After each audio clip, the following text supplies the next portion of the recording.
लोग हैं जो भगवान नंदी के कानों में कुछ कहकर आते हैं? बोले हो कभी? सीधे बोल देते हो क्या जाकर? नंदी के कानों में कहने का भी एक तरीका है। आप लोगों को मालूम होगा वो तरीका? नहीं मालूम?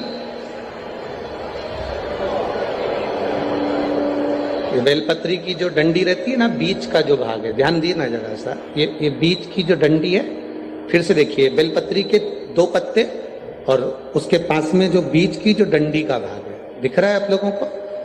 ये 2 डंडी, ये बीच की 2 पत्ती और उसके बीच में जो 2 डंडी का भाग होता है। जब हम देवाधिदेव महादेव से कोई बात कहने वाले होते हैं ना कि बाबा बहुत दुखी हूं, बाबा बहुत तकलीफ चल रही है, बाबा मैंने एक कंपटीशन एग्जाम में परीक्षा दी है, बाबा मेरे जीवन में ये तकलीफ हो रही है, बाबा, तब इस बेलपत्री की जो ये डंडी होती है, इस उंगली से, इस अंगुष्ठ से इस डंडी को पकड़ा जाता है और बाबा के कर्ण में कहने से पहले ये हाथ को नंदी के ऊपर रखकर फिर हम बाबा के नंदी के कानों में कहते हैं और चलते समय इस बेलपत्र को अशोक सुंदरी की जगह पर चढ़ाकर वापिस सजाते हैं। देव अधिदेव महादेव को पार्वती की बात मानना ही पड़ती है और वो कहना ही पड़ता है।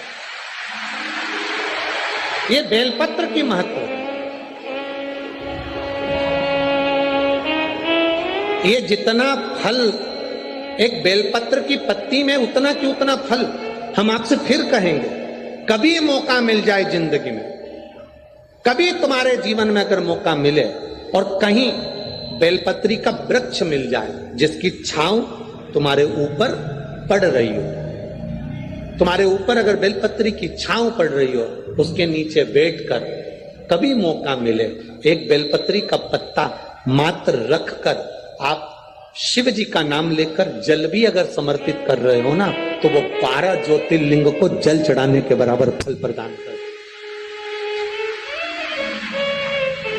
एक बेलपत्री का पत्ता, एक बेलपत्री का वृक्ष, एक बेलपत्री के वृक्ष की छांव हमारे जीवन को कृतार्थ कर देती है, धन्य कर देती है, कृतार्थ।